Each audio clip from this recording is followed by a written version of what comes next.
Is there any message you'd care to send to our readers, both downrange and at home?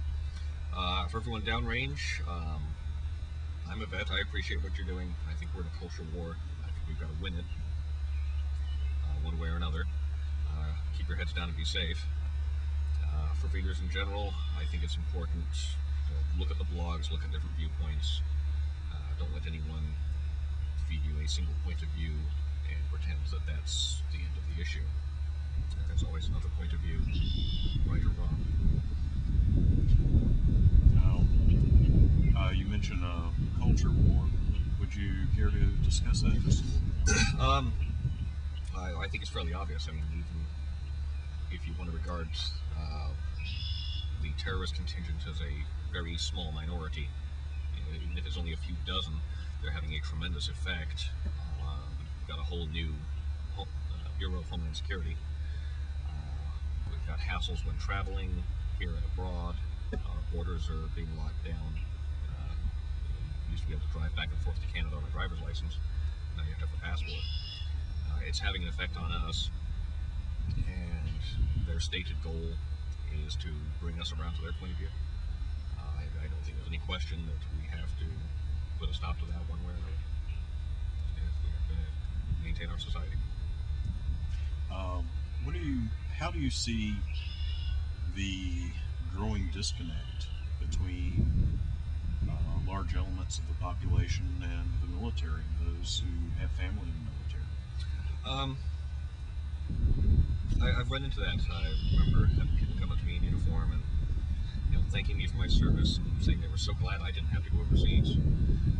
But at the same time, you don't join the team to sit on the bench. In Vietnam, a lot of troops involved. An awful lot of the troops were drafted and didn't have a choice. These days, everyone who's in the military knows what we're doing. Some of them still don't like it.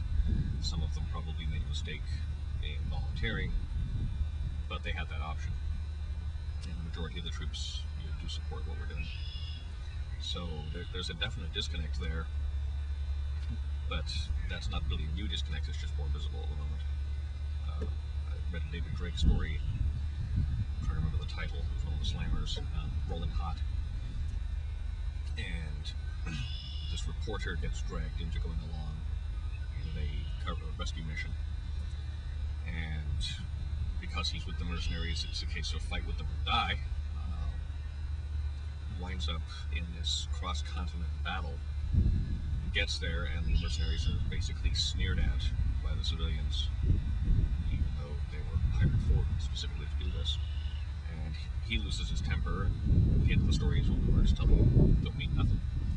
And at the time, it ticked me off a lot. And it was months later I was talking to a civilian at a convention. I was wearing a shirt that had a POW logo on the sleeve. And he asked me, are they still making a big deal about that? And I got angry for a moment, but I realized I just couldn't explain to this man what it meant. That there was just this disconnect that we were never going to be able to cross. And I understood the story at that point and realized the gulf. So yeah, I think definitely there's a disconnect there, but I don't know what to do about it. Is there anything you would like to add in regards to writing, politics, or anything else? Well, obviously I could put in a shameless plug to buy my stuff, and I think it's important to support writers and artists. If you're reading a blog that you like and they're set up for donations, consider donating. That will encourage that type of media. The press operate on advertising budgets. Most of the bloggers don't. The only way you're going to continue to see stuff like that is by supporting and spreading the word. I think that's about it. Okay. Now, you have a new book scheduled to come out spring of next year. I'm wrapping that one up right now. Care to say a little bit about it? It's Freehold Universe. I try and make all my stories stand alone in case people pick up in the middle. It's 30 years after the war, first contact with aliens. And one of the things I've always found unrealistic about first contact stories is there's a monolithic presence. It's the human race meets this other race, and that's it. I don't believe we're going to have a single meeting like that. In this case, it's a freehold industrial ship, one of the corporations who discovers there's inhabitants in the system they were looking at exploiting for resources, which changes the whole approach they have to make. Because of the nature of the freehold government, they can't do much about it. Then the UN government shows up and wants to lock everything down, but they don't have a legal claim to do so. Then 2 or 3 competing companies show up and want to throw their hat into the ring, and it turns into a massive bureaucratic snarl on who's got precedence, who's got authority. And then, of course, the aliens have multiple cultures on their planet, and they've got their own ideas on who they're going to deal with. And